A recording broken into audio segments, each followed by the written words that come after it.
नमस्कार। आज मैं सुना रही हूँ मुंशी प्रेमचंद जी की कहानी नया विवाह। हमारी देह पुरानी है, लेकिन इसमें सदैव नया रक्त दौड़ता रहता है। नए रक्त के प्रवाह पर ही हमारे जीवन का आधार है। पृथ्वी की इस चिरंतन व्यवस्था में यह नयापन उसके एक एक अणु में, एक एक कण में, तार में बसे हुए स्वरों की भांति गूंजता रहता है। और यह 100 साल की बुढ़िया आज भी नवेली दुल्हन बनी हुई है। जब से लाला डंगामल ने नया विवाह किया है, उनका यौवन नए सिरे से जाग उठा है। जब पहली स्त्री जीवित थी, तब वे घर में बहुत कम रहते थे। प्रातः से 10-11 बजे तक तो पूजा पाठ ही करते रहते थे। फिर भोजन करके दुकान चले जाते। वहां से 1 बजे रात लौटते और थके मांदे सो जाते। यदि लीला कभी कहती, जरा और सवेरे आ जाया करो, तो बिगड़ जाते और कहते, तुम्हारे लिए क्या दुकान छोड़ दूं या रोजगार बंद कर दूं? यह वह जमाना नहीं है कि एक लोटा जल चढ़ाकर लक्ष्मी प्रसन्न कर ली जाए। आज उनकी चौखट पर माथा रगड़ना पड़ता है, तब भी उनका मुंह सीधा नहीं होता। लीला बेचारी चुप हो जाती। अभी 6 महीने की बात है। लीला को ज्वर चढ़ा हुआ था। लाला जी दुकान जाने लगे। तब उसने डरते डरते कहा था, देखो मेरा जी अच्छा नहीं है, जरा सवेरे आ जाना। डंगामल ने पगड़ी उतारकर खूंटी पर लटका दी और बोले, अगर मेरे बैठे रहने से तुम्हारा जी अच्छा हो जाए तो मैं दुकान न जाऊंगा। लीला हताश होकर बोली, मैं दुकान जाने को तो नहीं मना करती, केवल जरा सवेरे आने को कहती हूं। तो क्या दुकान पर बैठा मौज किया करता हूं? लीला इसका क्या जवाब देती? पति का यह स्नेहहीन व्यवहार उसके लिए कोई नई बात न थी। इधर कई साल से उसे इसका कठोर अनुभव हो रहा था कि उसकी इस घर में कोई कद्र नहीं है। वह अक्सर इस समस्या पर विचार भी किया करती, पर वह अपना कोई अपराध न पाती। वह पति की सेवा अब पहले से कहीं ज्यादा करती। उनके कार्यभार को हल्का करने की बराबर चेष्टा करती रहती, बराबर प्रसन्नचित रहती। कभी उनकी इच्छा के विरुद्ध कोई काम नहीं करती। अगर उसकी जवानी ढल चुकी थी, तो इसमें उसका क्या अपराध था? किसकी जवानी सदैव स्थिर रहती है? अगर अब उसका स्वास्थ्य उतना अच्छा न था, तो इसमें उसका क्या दोष? उसे बेकसूर क्यों दंड दिया जाता है? उचित तो यह था कि 25 साल का साहचर्य अब एक गहरी मानसिक और आत्मिक अनुरूपता का रूप धारण कर लेता, जो दोष को भी गुण बना लेता है, जो पके फल की तरह ज्यादा रसीला, ज्यादा मीठा, ज्यादा सुंदर हो जाता है। लेकिन लाला जी का वणिक हृदय हर एक पदार्थ को वाणिज्य की तराजू पर तौलता था। बूढ़ी गाय जब दूध न दे सकती है न और न बच्चे, तब उसके लिए गौशाला ही ज्यादा अच्छी जगह है। उनके विचार में लीला के लिए इतना ही काफी था कि घर की मालकिन बनी रहे, आराम से खाए और पड़ी रहे। उसे अख्तियार है, चाहे जितने जेवर बनवाए, चाहे जितना स्नान और पूजा करे, केवल उनसे दूर रहे। मानव प्रकृति की जटिलता का एक रहस्य यह था कि डंगामल जिस आनंद से लीला को वंचित रखना चाहते थे, जिसकी उसके लिए कोई जरूरत ही न समझते थे, खुद उसी के लिए सदैव प्रयत्न करते रहते थे। लीला 40 वर्ष की होकर भी बूढ़ी समझ ली गई थी, किंतु वे 43 के होकर भी अभी जवान ही थे, जवानी के उन्माद और उल्लास से भरे हुए।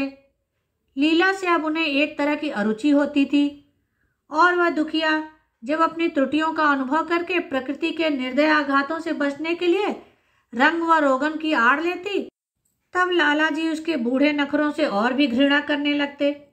वे कहते, वाह हरी तृष्णा, 7 लड़कों की तो माँ हो गई, बाल खिचड़ी हो गए, चेहरा धुले हुए फलालैन की तरह सिकुड़ गया, मगर अभी भी महावर, सिंदूर, मेहंदी और उबटन की हवस बाकी ही है।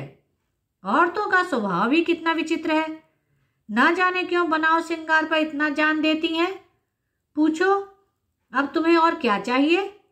क्यों नहीं मन को समझा लेती कि जवानी विदा हो गई और इन उपादानों से वो वापस नहीं बुलाई जा सकती? लेकिन वे खुद जवानी का स्वप्न देखते रहते। उनकी जवानी की तृष्णा अभी शांत न हुई थी। जाड़ों में रसों और पाकों का सेवन करते रहते थे। हफ्ते में 2 बार खिजाब लगाते और एक डॉक्टर से मंकी ग्लैंड के विषय में पत्र व्यवहार कर रहे थे। लीला ने उन्हें असमंजस में देखकर कातर स्वर में पूछा, कुछ बतला सकते हो? कै बजे आओगे? लाला जी ने शांत भाव से पूछा, तुम्हारा जी आज कैसा है? लीला क्या जवाब दे? अगर कहती है कि बहुत खराब है तो शायद वे महाशय वहीं बैठ जाएं और उसे जली कटी सुनाकर अपने दिल का बुखार निकालें। अगर कहती है कि अच्छी है तो शायद निश्चिंत होकर 2 बजे तक कहीं खबर लें। इस दुविधा में डरते डरते बोली, अब तक तो हल्की थी लेकिन अब कुछ भारी हो रही है। तुम जाओ, दुकान पर लोग तुम्हारी राह देखते होंगे। हाँ, ईश्वर के लिए 1-2 न बजा देना। लड़के सो जाते हैं, मुझे जरा भी अच्छा नहीं लगता, जी घबराता है। सेठ जी ने अपने स्वर में स्नेह की चाशनी देकर कहा, 12 बजे तक जरूर आ जाऊंगा। लीला का मुख धूमिल हो गया। उसने कहा, 10 बजे तक नहीं आ सकते? 11:30 से पहले किसी तरह नहीं। नहीं, 10:30। अच्छा, 11 बजे। लाला वादा करके चले गए, लेकिन 10 बजे रात को एक मित्र ने मुजरा सुनने के लिए बुला भेजा। इस निमंत्रण को कैसे इनकार कर देते? जब एक आदमी आपको खातिर से बुलाता है तब यह कहाँ की भल मनसाहत है कि आप उसका निमंत्रण अस्वीकार कर दें। लाला जी मुजरा सुनने चले गए। 2 बजे लौटे। चुपके से आकर नौकर को जगाया और अपने कमरे में आकर लेटे रहे। लीला उनकी राह देखती, प्रतिक्षण विकल वेदना का अनुभव करती हुई न जाने कब सो गई थी। अंत को इस बीमारी ने अभागिन लीला की जान ही लेकर छोड़ी। लाला जी को उसके मरने का बड़ा दुख हुआ। मित्रों ने संवेदना के तार भेजे। एक दैनिक पत्र ने शोक प्रकट करते हुए लीला के मानसिक और धार्मिक सद्गुणों का खूब बढ़ाकर वर्णन किया। लाला जी ने इन सभी मित्रों को हार्दिक धन्यवाद दिया और लीला के नाम से बालिका विद्यालय में 5 वजीफे प्रदान किए तथा मृतक भोज तो जितने समारोह से किया गया वह नगर के इतिहास में बहुत दिनों तक याद रहेगा। लेकिन 1 महीना भी न गुजरने पाया था कि लाला जी के मित्रों ने चारा डालना शुरू कर दिया और उसका यह असर हुआ कि 6 महीने की विधुरता के तप के बाद उन्होंने दूसरा विवाह कर लिया। आखिर बेचारे क्या करते? जीवन में एक सहचरी की आवश्यकता तो थी और इस उम्र में तो एक तरह से वह अनिवार्य हो गई थी। जब से नई पत्नी आई, लाला जी के जीवन में आश्चर्यजनक परिवर्तन हो गया। दुकान से अब उतना प्रेम नहीं था। जीवन के उपभोग की जो शक्ति दिन दिन क्षीण होती जाती थी, अब वह छींटे पाकर सजीव हो गई थी। सूखा पेड़ हरा हो गया था, उसमें नई नई कोपलें फूटने लगी थी। मोटर नई आ गई थी, कमरे नए फर्नीचर से सजा दिए गए थे। नौकरों की भी संख्या बढ़ गई थी। रेडियो आ पहुंचा था और प्रतिदिन नए नए उपहार आते रहते थे। लाला जी की बूढ़ी जवानी जवानों की जवानी से भी प्रखर हो गई थी। उसी तरह जैसे बिजली का प्रकाश चंद्रमा के प्रकाश से ज्यादा स्वच्छ और मनोरंजक होता है। लाला जी को उनके मित्र इस रूपांतरण पर बधाइयां देते। जब वे गर्व के साथ कहते, भाई हम तो हमेशा जवान रहे और हमेशा जवान रहेंगे, बुढ़ापा यहाँ आए तो उसके मुंह में कालिख लगाकर गधे पर उल्टा सवार करा के शहर से निकाल देंगे। जवानी और बुढ़ापे का न जाने क्यों लोग अवस्था से संबंध कर देते हैं। जवानी का उम्र से उतना ही संबंध है जितना धर्म का आचार से, रुपए का ईमानदारी से, रूप का श्रृंगार से। आजकल के जवानों को आप जवान कहते हैं? उनकी 1000 जवानियों को अपने 1 घंटे से भी ना बदलूंगा। उनकी जिंदगी में मालूम होता है कोई उत्साह ही नहीं है, कोई शौक नहीं है। जीवन क्या है? गले में पड़ा हुआ एक ढोल है। यही शब्द घटा बढ़ाकर वे आशा के हृदय पटल पर अंकित करते रहते थे। उससे बराबर सिनेमा, थिएटर और दरिया की सैर के लिए आग्रह करते रहते। लेकिन आशा को न जाने क्यों इन बातों में जरा भी रुचि न थी। वह जाती तो थी मगर बहुत टाल टूल के बाद। एक दिन लाला जी ने आकर कहा, चलो आज बजरे पर दरिया की सैर करें। वर्षा के दिन थे, दरिया चढ़ा हुआ था। मेघमालाएं अंतरराष्ट्रीय सेनाओं की भांति रंग बिरंगी वर्दियां पहनकर आकाश में कवायद कर रही थी। सड़क पर लोग मलार और बारामासा गाते चलते थे। बागों में झूले पड़ गए थे। आशा ने बेदिली से कहा, मेरा जी तो नहीं चाहता। लाला जी ने मृदु प्रेरणा के साथ कहा, तुम्हारा मन कैसा है जो आमोद प्रमोद की ओर आकर्षित नहीं होता?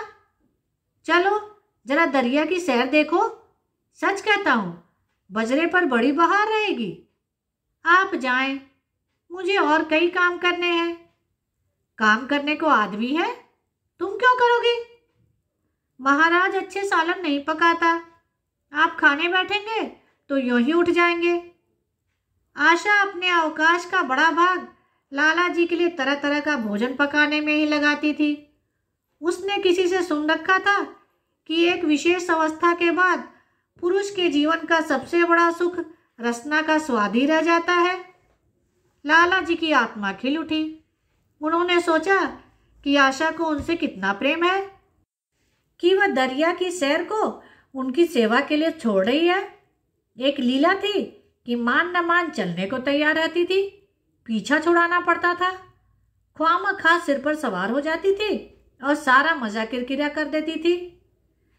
स्नेह भरे उलाहने से बोले, तुम्हारा मन भी विचित्र है। अगर एक दिन सालन फीका ही रहा, ऐसा क्या तूफान आ जाएगा? तुम तो मुझे बिल्कुल निकम्मा बनाए देती हो। अगर तुम न चलोगी तो मैं भी न जाऊंगा। आशा ने जैसे गले से फंदा छुड़ाते हुए कहा, आप भी तो मुझे इधर उधर घुमा घुमा कर मेरा मिजाज बिगाड़ देते हैं। यह आदत पड़ जाएगी तो घर का धंधा कौन करेगा? मुझे घर के धंधों की रत्ती भर भी परवाह नहीं, बाल की नोक के बराबर भी नहीं। मैं चाहता हूं कि तुम्हारा मिजाज बिगड़े और तुम गृहस्थी के चक्करों से दूर रहो। और तुम मुझे बार बार आप क्यों कहती हो? मैं चाहता हूं तुम मुझे तुम कहो, तू कहो, गालियां दो, धौल जमाओ। तुम तो मुझे आप कह के जैसे देवता के सिंहासन पर बैठा देती हो। मैं अपने घर में देवता नहीं, चंचल बालक बनना चाहता हूं। आशा ने मुस्कुराने की चेष्टा करके कहा, भला मैं आपको तुम कहूंगी? तुम बराबर वालों को कहा जाता है, न कि बड़ों को। मुनीम ने 1 लाख के घाटे की खबर सुनाई होती तो भी शायद लाला जी को इतना दुख न होता जितना आशा के इन कठोर शब्दों से हुआ। उनका सारा उत्साह, सारा उल्लास जैसे ठंडा पड़ गया। सिर पर बांकी रखी हुई फूलदार टोपी, गले में पड़ी हुई जोगी रंग की चुन्नी हुई रेशमी चादर, तंजेब का बेलदार कुर्ता जिसमें सोने के बटन लगे हुए थे, यह सारा ठाठ कैसे उन्हें हास्यजनक जान पड़ने लगा, जैसे वह सारा नशा किसी मंत्र से उतर गया हो। निराश होकर बोले, तो तुम्हें चलना है या नहीं? मेरा जी नहीं चाहता। तो मैं भी ना जाऊं। मैं आपको कब मना करती हूं? फिर आप कहा। आशा ने जैसे भीतर से जोर लगाकर कहा, तुम, और उसका मुखमंडल लज्जा से आरक्त हो गया। हाँ, इसी तरह तुम कहा करो। तो तुम नहीं चल रही हो? अगर मैं कहूं तुम्हें चलना पड़ेगा तब चलूंगी। आपकी आज्ञा मानना मेरा धर्म है। लाला जी आज्ञा न दे सके। आज्ञा और धर्म जैसे शब्द उनके कानों में चुभने लगे थे। खिसियाए हुए बाहर को चल पड़े। उस वक्त आशा को उन पर दया आ गई। बोली, तो कब तक लौटोगे? मैं नहीं जा रहा हूं। अच्छा, तो मैं भी चलती हूं।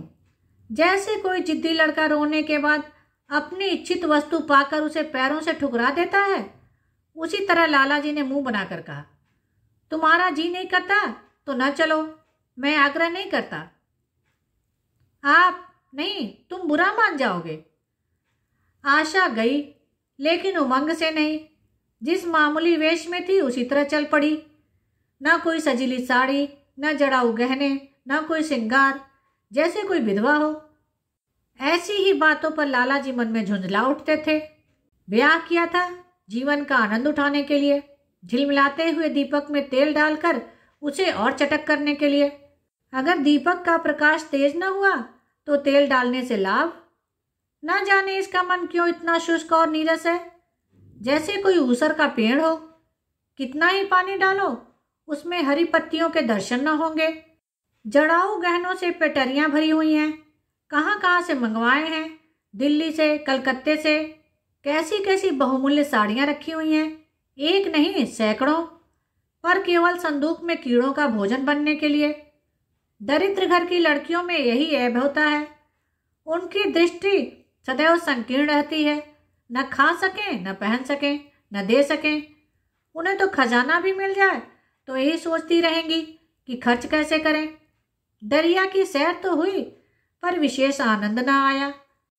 कई महीने तक आशा की मनोवृत्तियों को जगाने का असफल प्रयत्न करके लाला जी ने समझ लिया कि इसकी पैदाइश ही मुहर्रमी है, लेकिन फिर भी निराश न हुए। ऐसे व्यापार में एक बड़ी रकम लगा लेने के बाद वे उसमें अधिक से अधिक लाभ उठाने के वणिक प्रवृत्ति को कैसे त्याग देते। विनोद की नई नई योजनाएं पैदा की जाती। ग्रामोफोन अगर बिगड़ गया है, गाता नहीं है या साफ आवाज नहीं निकालता तो उसकी मरम्मत करानी पड़ती है। उसे उठाकर रख देना तो एक मूर्खता है। इधर बूढ़ा महाराज एकाएक बीमार होकर घर चला गया था और उसकी जगह उसका 17-18 साल का जवान लड़का आ गया था। कुछ अजीब गंवार था, बिल्कुल उजड्ड, कोई बात समझता ही न था। जितने फुलके बनाता उतनी तरह के। हाँ, एक बात समान होती थी, सब बीच में मोटे होते, किनारे पतले। दाल कभी तो इतनी पतली जैसे चाय, कभी इतनी गाढ़ी जैसे दही। नमक कभी इतना कम कि बिल्कुल फीकी, कभी इतना तेज कि नींबू की शौकीन। आशा मुंह हाथ धोकर चौके में पहुंच जाती और इस डपोर शंख को भोजन पकाना सिखाती। एक दिन उसने कहा, तुम कितने नालायक आदमी हो जुगल। आखिर इतनी उम्र तक तुम घास खोदते रहे या भाड़ झोंकते रहे, फुलके तक नहीं बना सकते। जुगल आंखों में आंसू भरकर कहता, बहू जी अभी मेरी उम्र ही क्या है, 17वां ही तो पूरा हुआ है। आशा को उसकी बात पर हंसी आ गई। उसने कहा, तो रोटियां पकाना क्या 10-5 साल में आता है? आप 1 महीना सिखा दें बहू जी, फिर देखिए मैं आपको कैसे फुलके खिलाता हूं, ऐसे कि आप खुश हो जाएं। जिस दिन मुझे फुलके बनाने आ जाएंगे मैं आपसे कोई इनाम लूंगा। सालन तो अब मैं कुछ कुछ बनाने लगा हूं। क्यों? आशा ने हौसला बढ़ाने वाली मुस्कुराहट के साथ कहा, सालन नहीं, वो बनाना आता है। अभी तो कल ही नमक इतना तेज था कि खाया न गया, मसाले में कचौंधा आ रहा था। मैं जब सालन बना रहा था तब आप यहाँ कब थी? अच्छा, तो मैं जब यहाँ बैठी रहूं तब तुम्हारा सालन बढ़िया पकेगा। आप बैठी रहती हैं तब मेरी अकल ठिकाने रहती है। आशा को जुगल की इन भोली बातों पर खूब हंसी आ रही थी। हंसी को रोकना चाहती थी पर वह इस तरह निकली पड़ती थी जैसे भरी बोतल उड़ेल दी गई हो। और मैं नहीं रहती तब तो आपके कमरे के द्वार पर जाकर बैठता हूँ, वहां बैठकर अपनी तकदीर को रोता हूँ। आशा ने हंसी को रोककर पूछा, रोते क्यों हो? यह न पूछिए बहू जी, आप इन बातों को न समझेंगी। आशा ने उसके मुंह की ओर कुछ प्रश्न की आंखों से देखा। उसका आशय कुछ तो समझ गई पर कुछ न समझने का बहाना किया। तुम्हारे दादा आ जाएंगे तब तुम चले जाओगे? और क्या करूंगा बहू जी, यहाँ कोई काम दिलवा दीजिए तो पड़ा रहूंगा। मुझे मोटर चलाना सिखवा दीजिए, आपको खूब सैर कराया करूंगा। नहीं नहीं बहू जी, आप हट जाइए, मैं पतीली उतार लूंगा। ऐसी अच्छी साड़ी है आपकी, कहीं कोई दाग पड़ जाए तो क्या हो? आशा पतीली उतार रही थी। जुगल ने उसके हाथ से सड़सी ले लेनी चाहिए। दूर रहो, फूहड़ तो तुम हो ही, कहीं पतीली पांव पर गिरा ली तो? जुगल के मुख पर उदासी छा गई। आशा ने मुस्कुराकर कहा, क्यों, मुंह क्यों लटक गया सरकार का? जुगल रुआंसा होकर बोला, आप मुझे डांट देती हैं बहू जी, तब मेरा दिल टूट जाता है। सरकार कितना ही घुड़के, मुझे बिल्कुल ही दुख नहीं होता। आपकी नजर कड़ी देखकर मेरा खून सर्द हो जाता है। आशा ने दिलासा दिया, मैंने तुम्हें डांटा तो नहीं, केवल यही तो कहा है कि कहीं पतीली तुम्हारे पांव पर गिर पड़े तो क्या हो? हाथ ही तो आपका भी है, कहीं आपके हाथ से छूट जाए तो। लाला डंगामल ने रसोई घर के द्वार पर आकर कहा, आशा जरा यहाँ आना। देखो तुम्हारे लिए कितने सुंदर गमले लाया हूं, तुम्हारे कमरे के सामने रखे जाएंगे। तुम यहाँ धुएं धक्कड़ में क्यों हलकान होती हो? इस लड़के से कह दो कि जल्दी महाराज को बुलाए, नहीं तो मैं कोई दूसरा आदमी रख लूंगा। महाराजों की कमी नहीं है, आखिर कब तक कोई रियायत करे? गधों को जरा भी तमीज नहीं आई। सुनता है जुगल? लिख दे आज अपने बाप को। चूल्हे पर तवा रखा हुआ था, आशा रोटियां बेलने में लगी थी। जुगल तवे के लिए रोटियों का इंतजार कर रहा था। ऐसी हालत में भला आशा कैसे गमले देखने जाती? उसने कहा, जुगल रोटियां टेढ़ी मेढ़ी बेल डालेगा। लाला जी ने कुछ चिढ़कर कहा, अगर रोटियां टेढ़ी मेढ़ी बेलेगा तो निकाल दिया जाएगा। आशा अनसुनी करके बोली, 10-5 दिन में सीख जाएगा, निकालने की क्या जरूरत है? तुम आकर बतला दो गमले कहाँ रखे जाएं। कहती तो हूं रोटियां बेल कर आती हूं। नहीं, मैं कहता हूं तुम रोटियां मत बेलो। आप तो ख्वामख्वाह जिद करते हैं। लाला जी सन्नाटे में आ गए। आशा ने कभी इतनी रुखाई से उन्हें जवाब न दिया था, और यह केवल रुखाई न थी, उसमें कटुता भी थी। लज्जित होकर चले गए।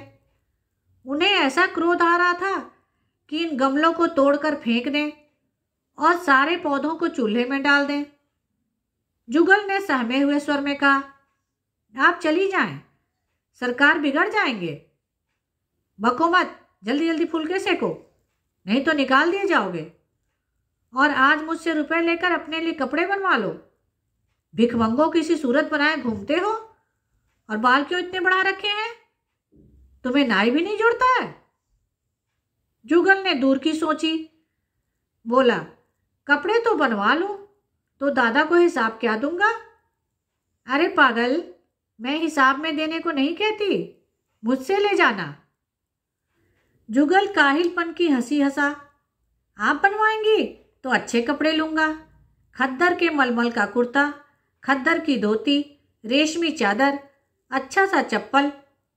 आशा ने मीठी मुस्कान से कहा, और अगर अपने दाम से बनवाने पड़े तो? तब कपड़े ही क्यों बनवाऊंगा?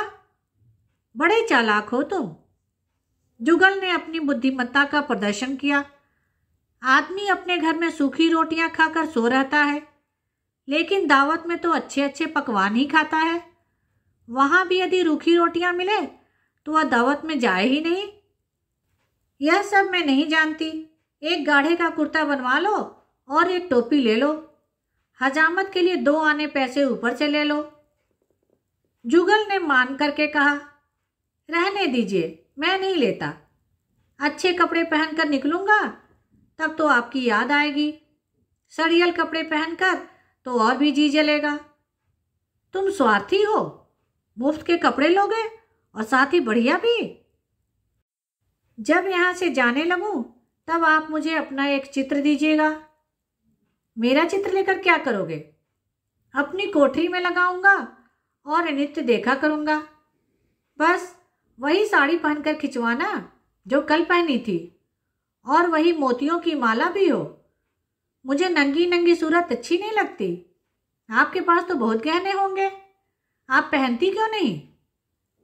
तो तुम्हें गहने अच्छे लगते हैं? बहुत।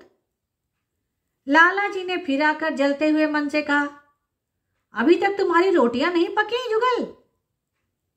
अगर कल से तूने अपने आप अच्छी रोटियां ना पकाई तो मैं तुझे निकाल दूंगा। आशा ने तुरंत हाथ मुंह धोया और बड़े प्रसन्न मन से लाला जी के साथ गमले देखने चली। इस समय उसकी छवि में प्रफुल्लता की रौनक थी, बातों में जैसे शक्कर घुली हुई थी। लाला जी का सारा खिसियानापन मिट गया था। उसने गमलों को मुग्ध आंखों से देखा। उसने कहा, मैं इनमें से कोई गमला ना जाने दूंगी, सब मेरे कमरे के सामने रखवाना। कितने सुंदर पौधे हैं, वाह! इनके हिंदी नाम भी मुझे बतला देना। लाला जी ने छेड़ा, सब गमले क्या करोगी? 10-5 पसंद कर लो, शेष मैं बाहर रखवा दूंगा। जी नहीं, मैं एक भी न छोड़ूंगी, सब यहीं रखे जाएंगे। बड़ी लालचीन हो तुम। लालची नहीं सही, मैं आपको एक भी ना दूंगी। 2-4 तो दे दो, इतनी मेहनत से लाया हूं। जी नहीं, इनमें से एक भी ना मिलेगा। दूसरे दिन आशा ने अपने को आभूषण से खूब सजाया और फिरोजी साड़ी पहनकर निकली। तब लाला जी की आंखों में ज्योति आ गई। समझे, अवश्य ही अब उनके प्रेम का जादू कुछ कुछ चल रहा है। नहीं तो उनके बार बार आग्रह करने पर भी, बार बार याचना करने पर भी उसने कोई आभूषण न पहना था। कभी कभी मोतियों का हार गले में डाल लेती थी, वह भी ऊपरी मन से।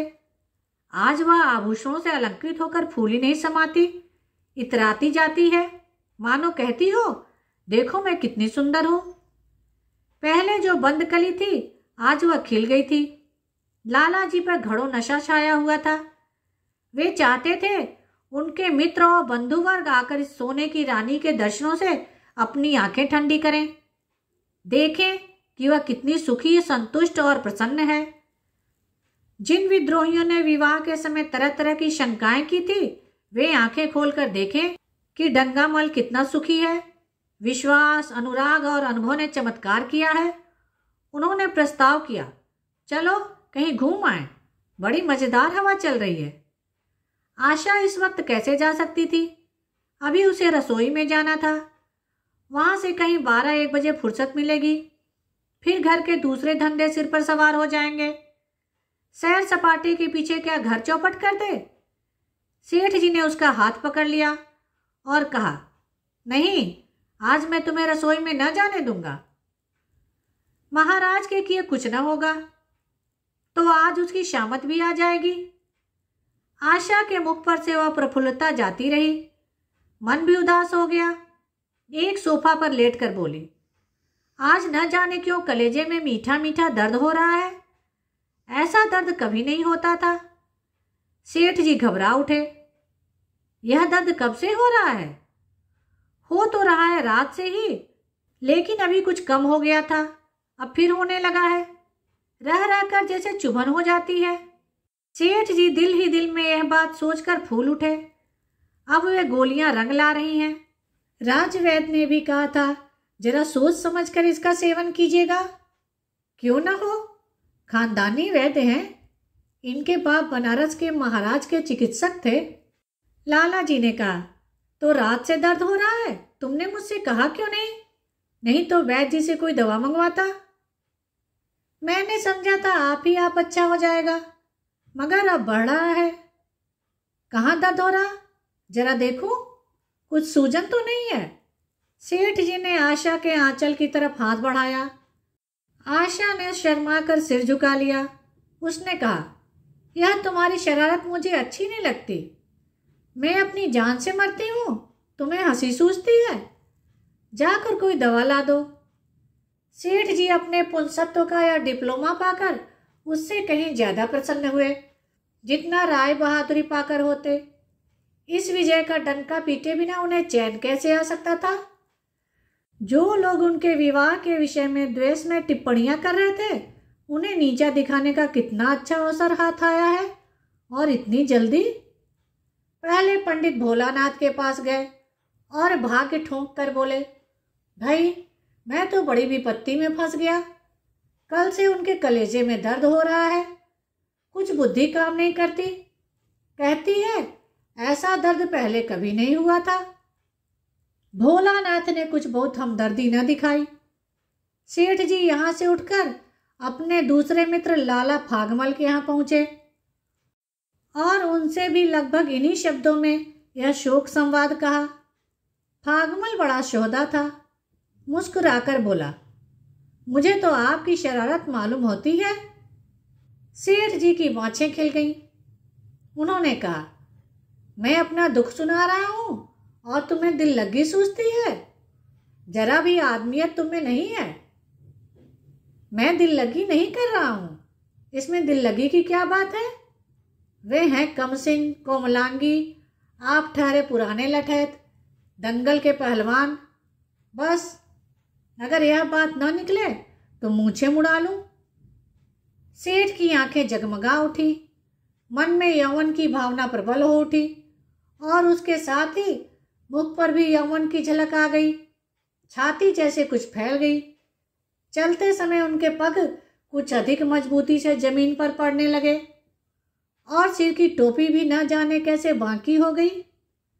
आकृति से बांकपन की शान बरसने लगी। जुगल ने आशा को सिर से पांव तक जगमगाते देखकर कहा, बस बहू जी, आप इसी तरह पहने ओढ़े रहा करें। आज मैं आपको चूल्हे के पास न आने दूंगा। आशा ने नयनवाड़ चलाकर कहा, क्यों? आज यह नया हुक्म क्यों? पहले तो तुमने कभी मना नहीं किया। आज की बात दूसरी है। जरा सुनो, क्या बात है? मैं डरता हूं आप कहीं नाराज न हो जाएं। नहीं नहीं, कहो, मैं नाराज न होंगी। आज आप बहुत सुंदर लग रही हैं। लाला डंगामल ने असंख्य बार आशा के रूप और यौवन की प्रशंसा की थी, मगर उनकी प्रशंसा में उसे बनावट की गंध आती थी। वह शब्द उनके मुख से निकलकर कुछ ऐसे लगते थे जैसे कोई पंगु दौड़ने की चेष्टा कर रहा हो। जुगल के इन सीधे शब्दों में एक उन्माद था, नशा था, एक चोट थी। आशा की सारी देह प्रकंपित हो गई। तुम मुझे नजर लगा दोगे जुगल? इस तरह क्यों घूरते हो? जब यहां से चला जाऊंगा तब आपकी बहुत याद आएगी। रसोई पकाकर तुम सारे दिन क्या किया करते हो? दिखाई नहीं देते? सरकार रहते हैं इसलिए नहीं आता। फिर अब तो मुझे जवाब मिल रहा है। देखिए भगवान कहाँ ले जाते हैं। आशा की मुख मुद्रा कठोर हो गई। उसने कहा, कौन तुम्हें जवाब देता है? सरकार ही तो कहते हैं तुझे निकाल दूंगा।